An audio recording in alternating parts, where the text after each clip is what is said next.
জুলাইখা সাইয়েদনা ইউসুফ আলাইহিস সালামের চরিত্র হনন করবার জন্য 7টা দরজায় তালা ঝুলিয়ে রিফ্লেকশন ফ্রম সূরা ইউসুফ আমি আমার ফেসবুকে লাইভ করছি, আপনারা কি ওটা ফলো করেন? সেখানে করেন না? তো সেখানে আমি বলেছি যে 7টা দরজায় তালা ঝুলিয়ে ইউসুফ আলাইহিস সালামকে নিষিদ্ধ প্রেমের প্রস্তাব দেয় জুলাইখা, কিন্তু ইউসুফ আলাইহিস সালাম এটাকে প্রত্যাখ্যান করে। তিনি বলেন, না, আমি আল্লাহকে ভয় পাই। কিন্তু জুলাইখাও ছাড়ার পাত্রী না, যে কোনো মূল্যে সে তার ডিজায়ারকে ফুলফিল করবে। এখন ইউসুফ আলাইহিস সালাম কি করবেন? উনি বাঁচার জন্য দিলেন দৌড়। কি করলেন? দৌড় দিলেন। ওয়াস্তাবাকাল বাব, দিলেন দৌড়। যখনই তিনি দৌড় দিলেন, সাথে সাথে দরজার তালা খুলে গেল অটোমেটিক্যালি, মিরাকুলাসলি, অলৌকিকভাবে তালা খুলে গেল। এতক্ষণ কিন্তু তালা খুলে নাই। কখন খুলছে? যখন দৌড় দিছে। তো আগে দৌড়টা দিতে হবে। সাহায্যটা যে আল্লাহ আপনারে দিতে চায়, আল্লাহ যে বসে আছে ভান্ডার নিয়ে, ওইটা নেয়ার যে প্রসেসিং, ওইটার যে সিস্টেম, ওইটা তো আপনাকে ফুলফিল করতে হবে। সাইয়েদনা ইয়াকুব আলাইহিস সালামের 10 ছেলে দুর্ভিক্ষের কবলে পড়ে ফিলিস্তিন থেকে মিশরে যাবেন খাদ্য সংগ্রহ করতে। তো উনি ছেলেদেরকে উপদেশ দিচ্ছেন, বললেন, ইয়া বানিয়া লা তাদখুলু মিন বাবিন ওয়াহিদ ওয়া দুখুলু মিন আবওয়াবিন মুতাফাররাকা। বললেন, ও আমার ছেলেরা, ফিলিস্তিন থেকে যখন মিশরে যাবে, মিশরের এক দরজা দিয়ে 10 ভাই একসাথে প্রবেশ করবে না। মিশরে ঢুকার অনেকগুলো প্রবেশ পথ ছিল, এন্ট্রি ছিল। বললেন যে 3 জন একটা এন্ট্রেন্স দিয়ে ঢুকবে, 4 জন আরেকটা দিয়ে, 2 জন আরেকটা দিয়ে। কারণ যাতে করে লোকজন দেখে বুঝতে না পারে যে তোমরা একই এলাকা থেকে এসেছো, একই বাবার সন্তান। একরকম দেখলে হয়তো লোকজন মনে করতে পারে যে তোমরা ভিনদেশি স্পাই, গোয়েন্দা হবে, বিপদে পড়তে পারবে। এই জন্য টেক প্রিকশন, এক দরজা দিয়ে সবাই ঢুকবে না। এই উপদেশটা দিয়ে একটু পরে উনি বললেন, ইনিল হুকমু ইল্লা লিল্লাহ আলাইহি তাওয়াক্কালতু ওয়া আলাইহি ফালিয়াতাওয়াক্কালিল মুতাওয়াক্কিলুন। তবে হ্যাঁ, ফায়সালা আল্লাহর পক্ষ থেকে, আমি আল্লাহর উপর তাওয়াক্কুল করি, আর তাওয়াক্কুলকারীদের শুধুমাত্র আল্লাহর উপরই তাওয়াক্কুল করা উচিত। দেখেন, এখানেও আল্লাহ তাওয়াক্কুলের কথা বলতেছেন, কিন্তু শুধু ডিরেক্টলি তাওয়াক্কুল এটা আসে নাই। আগে কি? প্রিকশন। আগে কি এসেছে? প্রিকশন এসেছে। এজন্য খেয়াল রাখবেন, taking the precaution never, taking the precaution doesn't contradicts with তাওয়াক্কুল। এটা তাওয়াক্কুলের সাথে কন্ট্রাডিক্ট করে না। মানে সাবধানতা অবলম্বন করা এটা তাওয়াক্কুল বিরোধী নয়, বরং এটা তাওয়াক্কুলেরই দাবি। এটা কি? তাওয়াক্কুলের দাবি, এটা তাওয়াক্কুল বিরোধী নয়। আল্লাহ তাআলা কোরআনের বিভিন্ন জায়গায় আমাদেরকে সাবধান হতে বলেছেন। আল্লাহ বলেছেন, ইয়া আইয়ুহাল্লাযীনা আমানু খুযু হিযরাকুম, খুযু হিযরাকুম, O you who believe, take your precaution. ও হে বিশ্বাসীরা, তোমরা তোমাদের প্রিকশন নাও, সতর্কতা অবলম্বন করো, সাবধানতা অবলম্বন করো। এই যে কোভিড পিরিয়ডে যদি আপনি খেয়াল করেন, দেখবেন যে, আমার কথা যদি আমি উদাহরণ দিয়ে বলি, আমাকে দেখলে অনেকে হুজুর বলে দৌড়ে এসে হাত বাড়ায় দেয় মুসাফার জন্য। তো বলেন তো, এখন কি মুসাফা করার সময়? হ্যাঁ? তো আমি যেটা করি, আমি আমার হাতটা এই বুকে লাগাই, মানে আমাদের হার্ট তো এখানে, তো আমি বোঝাতে চাই যে আপনার স্থান আমার হৃদয়। তো এখন যেহেতু মহামারী, প্যান্ডামিক, এখন আমরা হাতটা হাতের সাথে না লাগাই। তো আমি বলি যে, ভাই এখন তো করোনা, এখন তো মুসাফা করা যাবে না, এইভাবে শুভেচ্ছা জানাই। তো উনি কি বলে জানেন? বলে, আরে হুজুর কিছু হবে না, আল্লাহ ভরসা, দেন তো দেন। উনি কিন্তু তাওয়াক্কুলই করছে, কিন্তু ভুল তাওয়াক্কুল করেছে। কারেক্ট তাওয়াক্কুল করেছি আমি, কারণ taking precaution doesn't contradict with তাওয়াক্কুল। সাবধানতা অবলম্বন করা এটা তাওয়াক্কুল বিরোধী নয়, বরং এটা তাওয়াক্কুলের দাবি। সো আমি জানি আমি আল্লাহর উপর তাওয়াক্কুল করেছি দেখে আমাকে বেশি সাবধান থাকতে হবে। কথা কি বুঝতে পেরেছেন? সো উনি যখন হাত বাড়ায়, আমি বলি, না ভাই, এখন তো করোনা পিরিয়ড, এখন হাতের সাথে হাত মেলানো যাবে না। তো অনেকে কষ্ট পায়, ভাবে যে হুজুর ভাবছে আমি মনে হয় করোনা আক্রান্ত। না, আমি এটা ভাবি নাই। এমনও হতে পারে যে আমি আক্রান্ত, আমি আপনাকে বাঁচাতে চাচ্ছি। হতে পারে যে আমি আমার হাতে এই কোভিড ভাইরাসকে ক্যারি করছি। হয়তো আমার সাথে মুসাফা করলে এতদিন সুস্থ ছিলেন, আজকে থেকে অসুস্থ হয়ে পড়বেন। তাহলে সম্মানিত ভাই এবং বোনেরা, 2 নম্বর পয়েন্ট হচ্ছে সতর্কতা অবলম্বন। এটা কখনোই তাওয়াক্কুল বিরোধী নয়, বরং সাবধানতা এবং সতর্কতা অবলম্বন এটা হচ্ছে তাওয়াক্কুলের দাবি। মনে থাকবে সবার? তাওয়াক্কুলের ব্যাপারে 3 নম্বর পয়েন্টস হচ্ছে, ইসলামে পাখিকে তাওয়াক্কুলের মডেল হিসেবে উপস্থাপন করা হয়েছে। Birds are the model of তাওয়াক্কুল ইন ইসলাম। পাখিকে ইসলাম তাওয়াক্কুলের মডেল হিসেবে আমাদের কাছে উপস্থাপন করেছে। এটা কিভাবে? একটা হাদিস শুনলে আপনারা বুঝতে পারবেন। আল্লাহর হাবিব সাল্লাল্লাহু আলাইহি ওয়াসাল্লাম বলেছেন, লাউ আন্নাকুম তাওয়াক্কালুনা আলাল্লাহি হাক্কা তাওয়াক্কুলিহি লা রাযাকাকুম কামা ইয়ারসুকুত তায়র তাগদু খিমাসান তারুহু বিতানা। আল্লাহর হাবিব সাল্লাল্লাহু আলাইহি ওয়াসাল্লাম ইরশাদ করেন যে, তোমরা যদি আল্লাহর উপর সঠিকভাবে তাওয়াক্কুল করতে পারো, তাহলে পাখিকে আল্লাহ যেভাবে রিজিকের ব্যবস্থা করেন, তোমাদের সবাইকে আল্লাহ ওইভাবে রিজিকের ব্যবস্থা করতেন। আর পাখি কি করে, তা গদু খেমাসান, প্রতিদিন সকালে খালি পেটে বের হয়ে যায়। তারও হেবিত আনান, বিকেলবেলা ওদর ভর্তি করে, পেট ভর্তি করে, আর আবার পাখির নিড়ে ফিরে আসে। সুবহানাল্লাহ। দেখেন, পাখিকে এখানে তাওয়াক্কুলের মডেল হিসেবে উপস্থাপন করা হলো। পাখি সকালবেলা কি করে? খালি পেটে বের হয়ে যায়। পাখি কি পাখির বাসায় বসে থাকে? কি করে? সবার আগে কিন্তু পাখি ঘুম থেকে ওঠে, জানেন তো? আমি হব সকালবেলার সবার আগে, কুসুম বাগে উঠবো আমি ডাকি।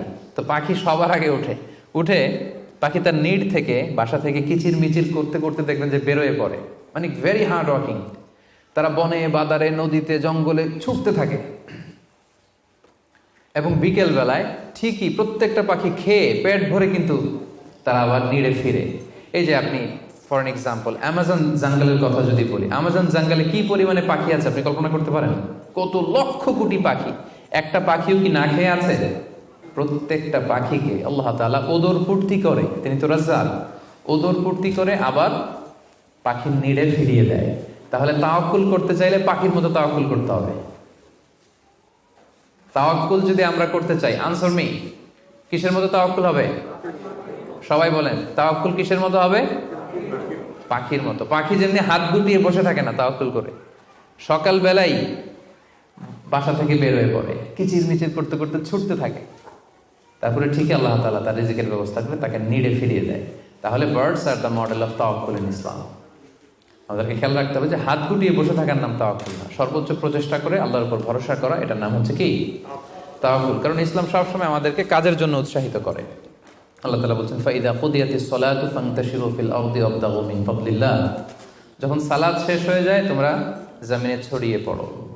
নামাজ শেষে বসে থাকার কথা বলা হয়নি, ছড়িয়ে পড়ো। শিক্ষক যাবে স্কুলে, কৃষক যাবে মাঠে, রাজনীতিবিদ যাবে সংসদ ভবনে, ব্যবসায়ীরা যাবে মার্কেট প্লেসে, যাদের যেখানে কাজ ওখানে। আবার আজান হবে, আবার ফিরে আসবে, আবার নামাজ শেষ, আবার কাজে চলে যাবে। সালাত শেষ তো কাজে নেমে পড়ো। ওয়াবতাগু মিন ফাদলিল্লাহ, আল্লাহ বললেন আমার ফদল তালাশ করো। ফদল মানে আল্লাহর অনুগ্রহ, যেটাকে তাফসিরে এসেছে রিজক। রিজক বা ফদল কিন্তু মসজিদের ভেতরে থাকে না, ফদল থাকে মসজিদের বাইরে। ফদল কই থাকে? এজন্য মসজিদ থেকে যখন আমরা বেরোই আমরা কি দোয়া পড়ি? পড়েন তো, আল্লাহুম্মা ইন্নী আসআলুকা মিন ফাদলিক। আল্লাহ তোমার ফদল চাই আমরা, মানে রিজিক চাই। ইবাদত তো করলাম, এবার কিছু রিজিকের ব্যবস্থা করো, কিছু ডাল ভাতের ব্যবস্থা করো। তো এজন্য ইসলাম কিন্তু সবসময় আমাদেরকে কাজ করা, প্রচেষ্টা করা, এটার ব্যাপারে উৎসাহিত করে। আমি তো সবসময় আলোচনায় বলি যে কাজে কোনো লজ্জা নেই। লজ্জা কিসে? অলসতায়। হ্যাঁ, ভিক্ষাবৃত্তিতে লজ্জা, অলসতায় লজ্জা।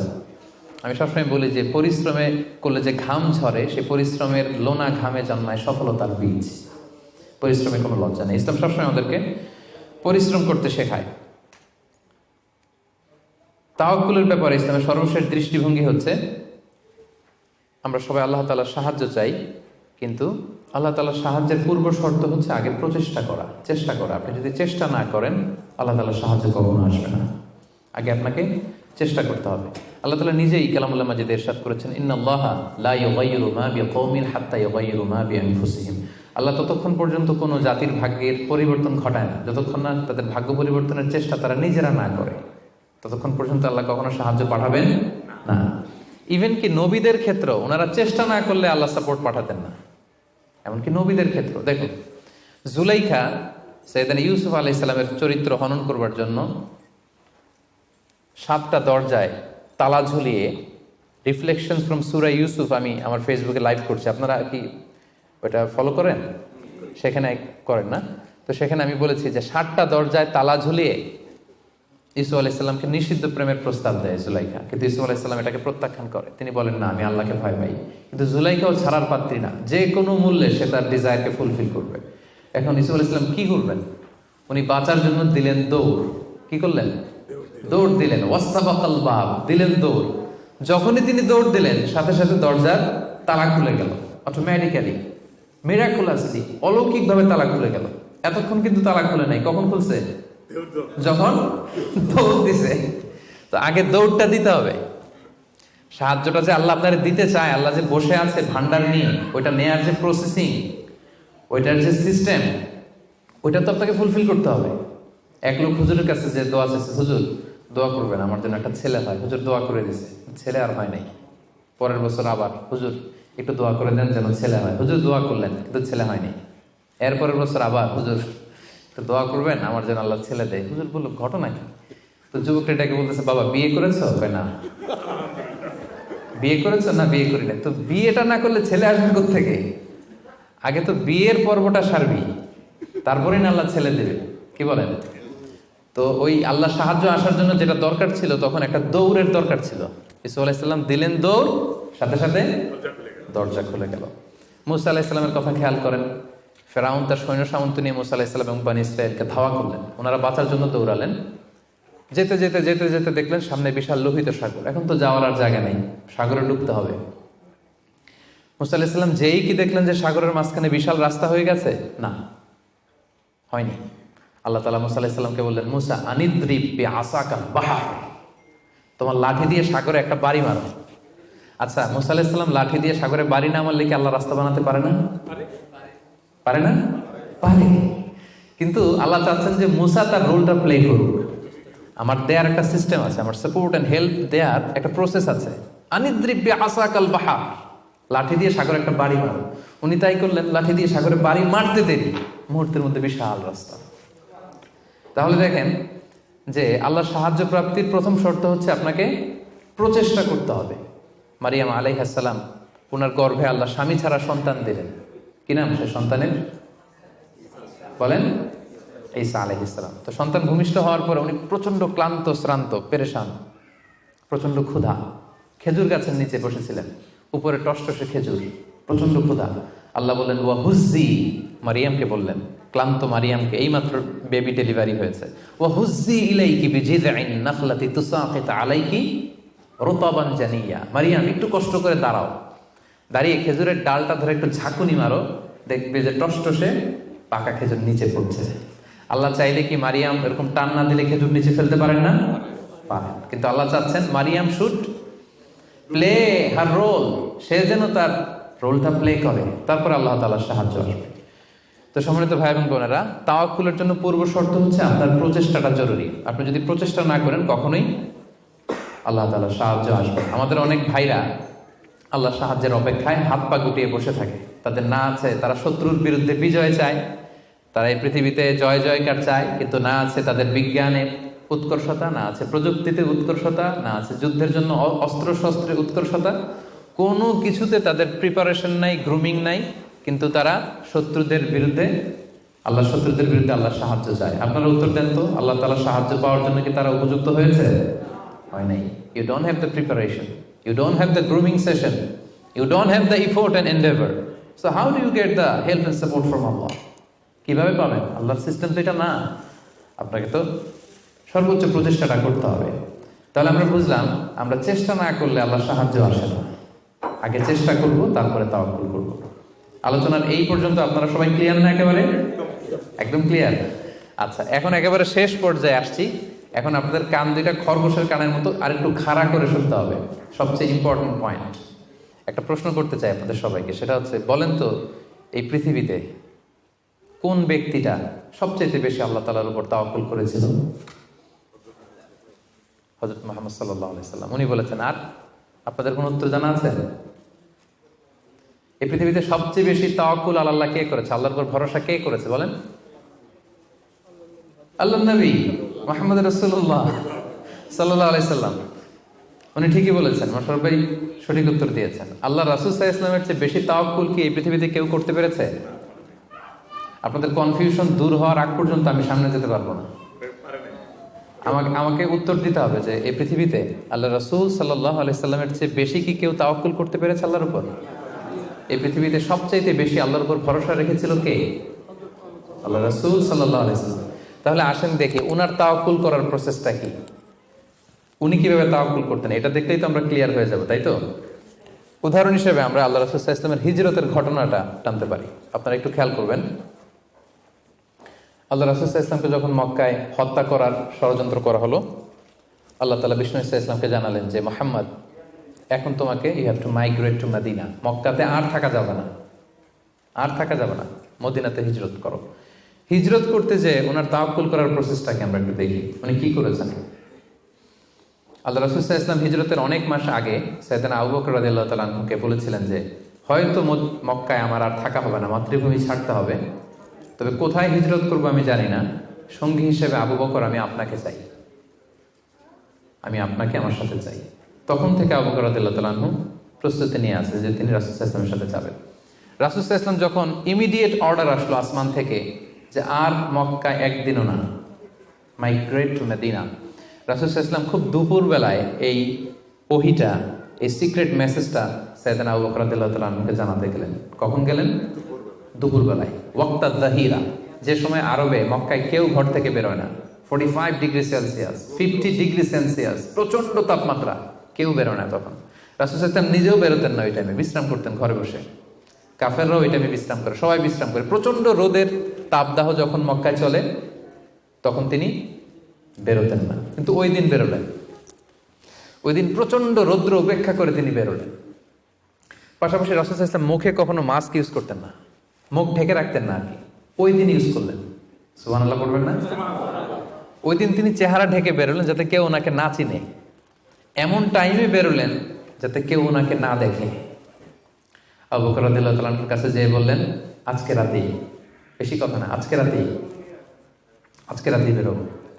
ঠিকই বেরোলেন, রাতে বেরোলেন, রাতের অন্ধকারে। মক্কা থেকে মদিনা হচ্ছে আপ অন নর্থ, উত্তরে, কিন্তু রাসূল সাল্লাল্লাহু আলাইহি ওয়াসাল্লাম উত্তর দিকে না যেয়ে দক্ষিণ দিকে গেলেন। এটা রাসূল সাল্লাল্লাহু আলাইহি ওয়াসাল্লামের একটা স্ট্র্যাটেজি ছিল, কখনো লোকেশন শেয়ার করতেন না, ডিরেকশন শেয়ার করতেন না। লেটস সে খায়বারে অ্যাটাক করবেন, খায়বার এদিকে, উনি মদিনা থেকে বেরোতেন এদিকে 3-4 কিলোমিটার যাওয়ার পর এরপরে ঘুরে তারপরে তিনি খায়বারের দিকে যেতেন, যাতে করে আশেপাশে শত্রুরা, ইহুদিরা কেউ আন্দাজও করতে না পারে উনি কোন ডিরেকশনে যাচ্ছেন।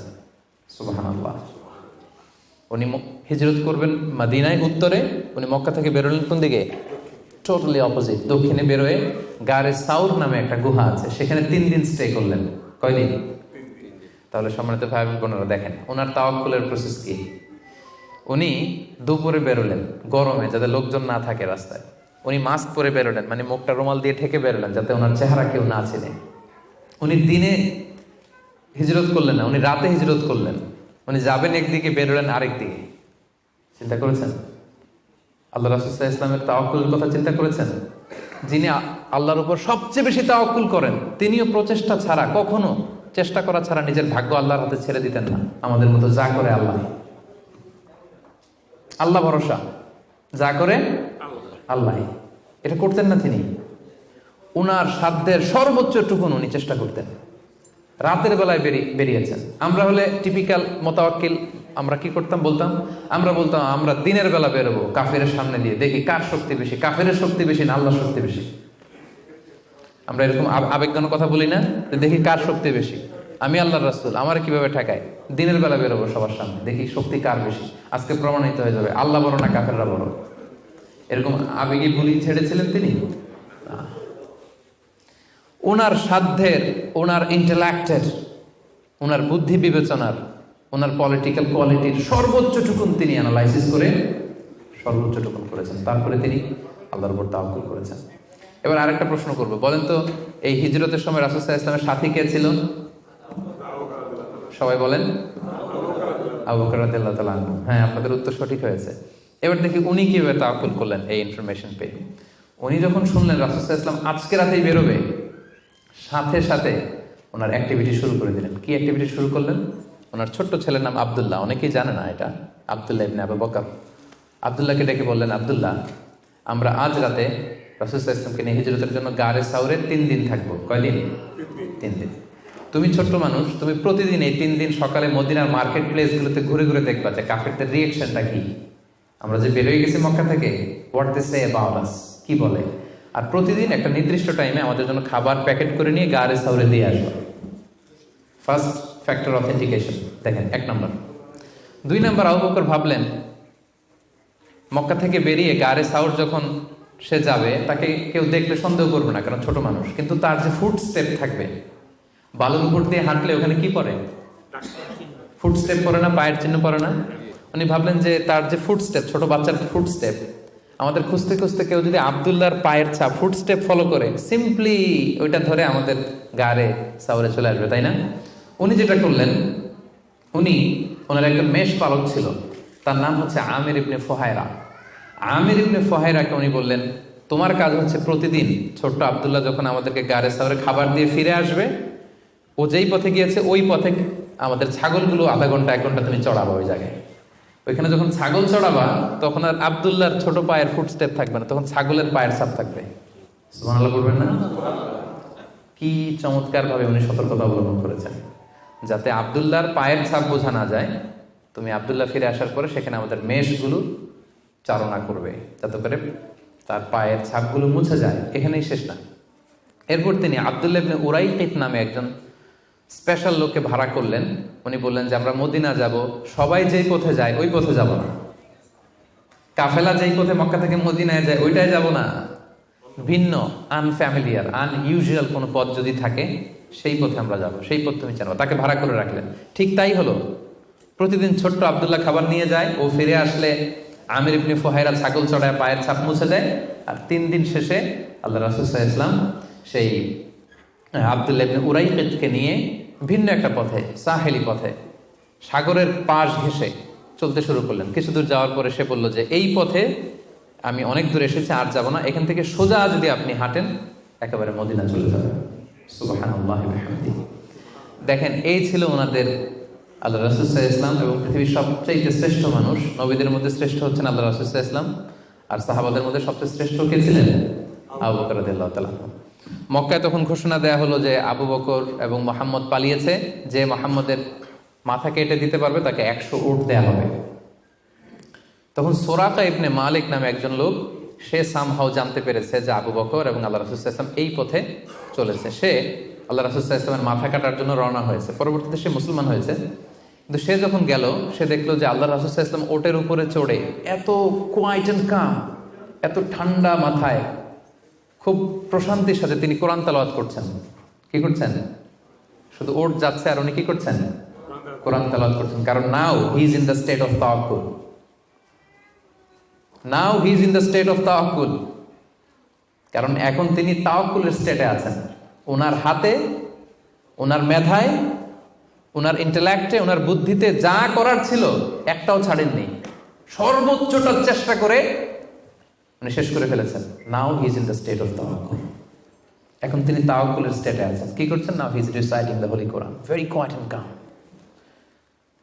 সুরাকা দেখলো যে মুহাম্মদের কোনো টেনশন নাই, পুরা মক্কায় হইচই, সে তো অস্থির হয়ে পালাবে না। আমি দেখলাম দূর থেকে Muhammad is reciting the holy Quran, তিনি কোরআন তেলাওয়াত করছেন। কারণ তিনি এখন তাওয়াক্কুলের অবস্থায় আছে। ওনার সাধ্যের, ওনার প্রচেষ্টার সর্বোচ্চটুকু উনি করে ওনার ভরসাটা উনি রেখেছেন কার উপর? আল্লাহর উপর। এই জন্য সম্মানিত তিনি ভাই এবং বোনেরা, this is the true essence of তাওয়াক্কুল, যে আমরা এই পৃথিবীতে আমাদের সাধ্যের সর্বোচ্চটুকুন করব, যা করা লাগে আপনার সফলতার জন্য হালাল পন্থায় যা করা লাগে আপনি সর্বোচ্চটুকুন করবেন। আপনার প্রচেষ্টা চালিয়ে যাবেন, আপনি কৌশল অবলম্বন করবেন, আপনি প্রিকশন করবেন, আপনার যা যা করা লাগে এই দুনিয়ার পার্থিব জগতের সবকিছু আপনি করবেন। কিন্তু এগুলোর একটার উপর আপনি ভরসা রাখবেন না। ভরসা রাখবেন কার উপর? কোভিড-19 আপনি চিকিৎসা নেবেন, আপনি ভ্যাকসিন নেবেন, কিন্তু ভরসা ভ্যাকসিনের উপর নয়, ভরসা কার উপর? তাহলে ইসলাম আমাদেরকে শেখায় আমরা সর্বোচ্চ প্রচেষ্টা করব, আমরা সতর্ক থাকবো, আমরা প্রিকশন নেব, আমরা এই পৃথিবীতে সফল হওয়ার যত মেকানিজম আছে সবটাকে সর্বোচ্চ রপ্ত করব। কিন্তু এগুলোর কোনোটার উপরে কিন্তু আমরা ভরসা করব না। আমরা ভরসা রাখবো কার উপর? And this is the true essence of tawakkul. এটাই হচ্ছে তাওয়াক্কুল। আমরা যেন আমাদের জীবনের প্রতিটি ক্ষেত্রে সঠিক নিয়মে আল্লাহ তাআলার উপর তাওয়াক্কুল করতে পারি। আল্লাহ তাআলা আমাদের সবাইকে কথাগুলো বুঝার ও আমল করার